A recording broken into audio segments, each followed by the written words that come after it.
Latoya for Stay and Play Ocala. Today we're going to be making face masks, homemade face masks. And today the items you're going to need some type of ruler. Now I am a semi-quilter, so I do have extravagant rulers, but you do need some form of a ruler so that you can cut your pattern. You're going to need some type of ribbon. I made my own ribbons, but you can buy regular ribbons or elastic, but it's hard to find right now. Any type of fabric you can use. You can even use a pillowcase if you have it at home.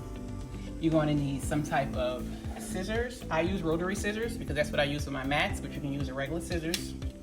You're going to need something to sew with, so you're going to need needle and thread or your trusty sewing machine. And you will need needles, all right, and iron, and my little ironing board that I made. The measurements for our face mask normally is 9 by 6, which you see here. We're going to need 2, but I cut mine 10 by 6, and that's just because we're going to have an opening with our face mask, and I want to make sure that we don't have this fringe, because what we are told through the CDC is that you have to wash it each time you use it, and if you wash it repeatedly, this fringe where you cut, it'll come out. So I cut mine 10 by 6 so that I can fold it over and we make a seam. So how we do that is, as mentioned, this is what I do. You want it to be wrong side to start.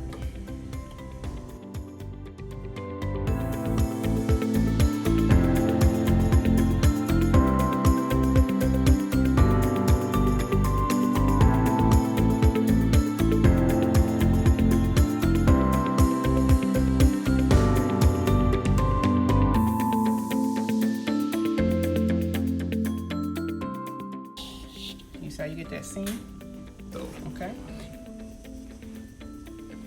And on my sewing machine, I have a 1/4 inch marker on it.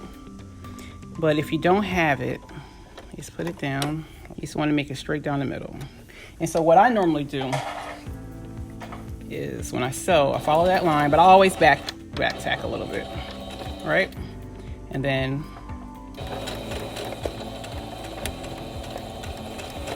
I follow that straight through. And this is going to give you a nice clean seam. And then I back tack a little bit just to kind of secure that.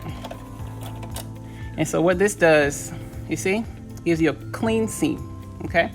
So we cut, get my other one. So this is our cut version. Now I did a trick. I use the edge of the fabric, so I have a seam already, but normally you may not have that. So you're gonna have to actually sew it. So I'll just show you real quick how I do this.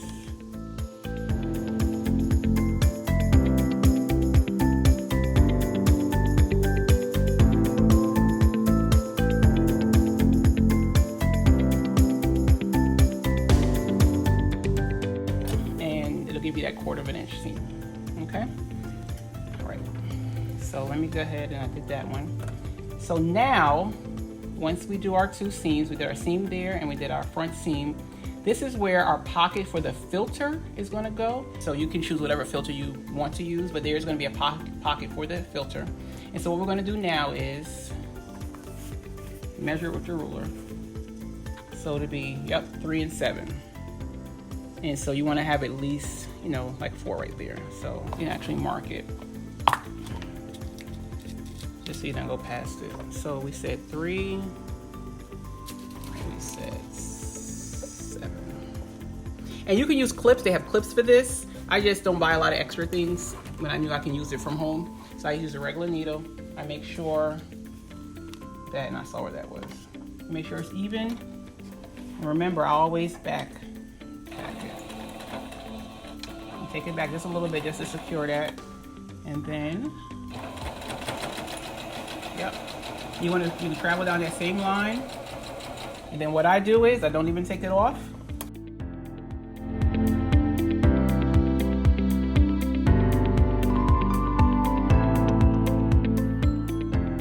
And then you just take your scissors,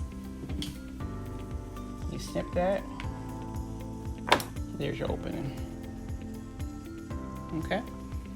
All right, so once we do that, so we have, this is what we had at first. Remember, we had our 2, I did 10 by 6, We folded our seam so we can have it seamless. You're gonna fold it out. We sewed the ends of both sides, which left us our opening, right? And that's where we're gonna put our filter, okay? So now what we're gonna do is, now I made my own ribbon just because what I've noticed, because trial and error, I made some at home, and like I said, they recommend that you wash it every day that you use it. And when I washed it, where I cut the ribbon actually frayed in the washing machine and got all tangled up. So if you do want to use ribbon, what I would recommend is that you crease it, iron it, and then put a stitch right through there, so that when you wash it, it doesn't fray. So, but right now, what I did was I made my own ribbon from the fabric that I have, and this is what you can do, because right now you can't find elastic, you can barely find a ribbon, so you can make your own. And so what I did was I cut, normally what they say for the ribbon, it should be 15 inches. I cut 16 inches just so that I can turn it over on the end. I just creased mine in the middle, just like I did here, and I ironed it to set that seam.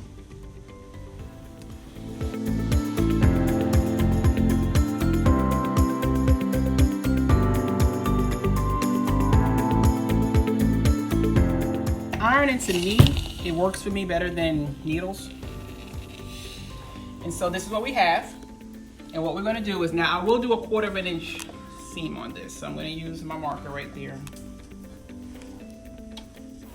Okay. And just go through. Okay. All right, and we're just gonna follow it straight down.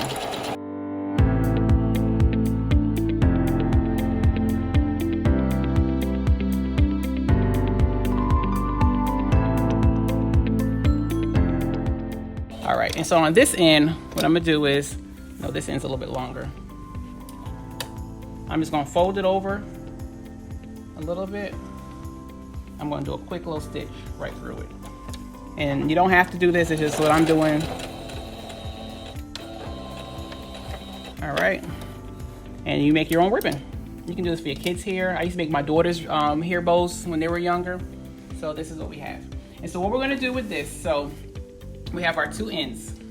We are going to stuff this inside. You want to make sure you do not stuff the end that you sewed, because that's going to be the end that you know, your outside end. So you want to stuff it inside. Put a pin, right? You want to stuff the other one inside.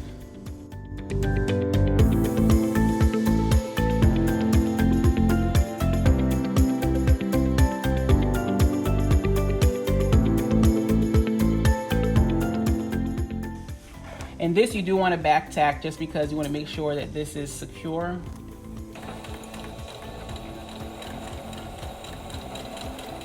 So what I do is, hold on, there we go.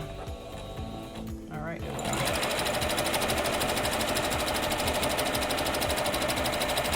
And take your pin out.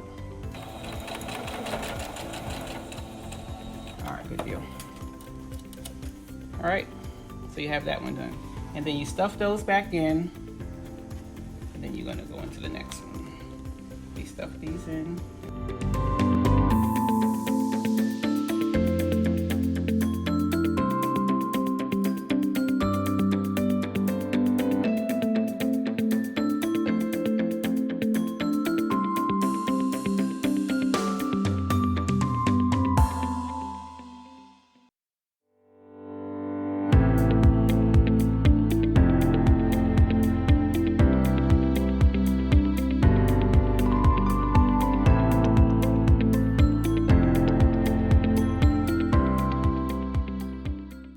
Good deal.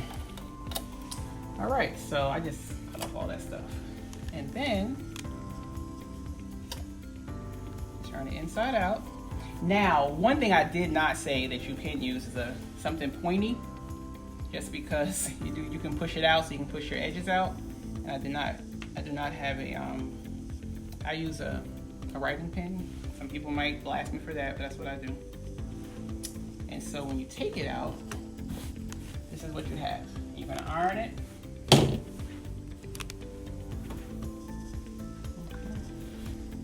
So I iron everything just to smooth it out. And you see, like when you have your pen, you have something pointy, it'll make those edges a little bit sharper. All right, so this is where the magic happens. So you have your ends, you see them here, and you can find the side you want to use. So, you know, whatever side you want to use is up to you. Now, there is no science to the pleats. Every video that I've watched, no one really has a measurement for it. But you kind of want to pick up the fabric, and you see my 2 index fingers, I'm just kind of pushing it back like that. You see? And then I pin it. If you have a good eye, you don't have to pin it, but I pin it. And I pin it here. And sometimes I can get 3 pleats, sometimes I only can get 2. So it just depends on the day. So again, I'm just picking it up with my middle fingers underneath, and I take my index fingers and just fold it up. Okay, and then I pin it again.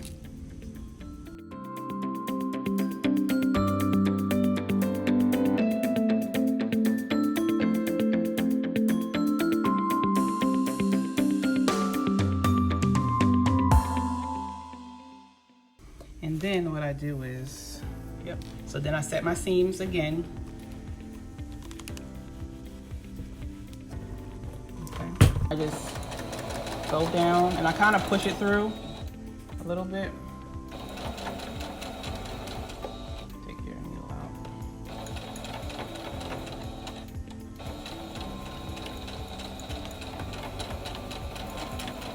All right, good deal.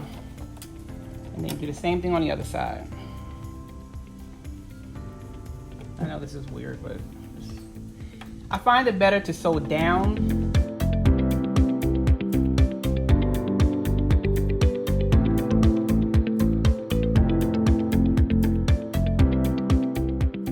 And then what you do is you just take your needle, your scissors, and you clamp your ends, cut off all your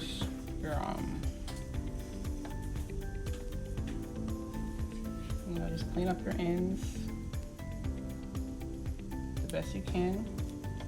And then this is your face mask. And remember, this is where we're going to put our filter, whatever filter you want to use, right there. Each day you take it in and out. All right. So I want to thank you for spending time with me today making face masks. I hope that you guys stay safe, practice social distancing, and see you next time.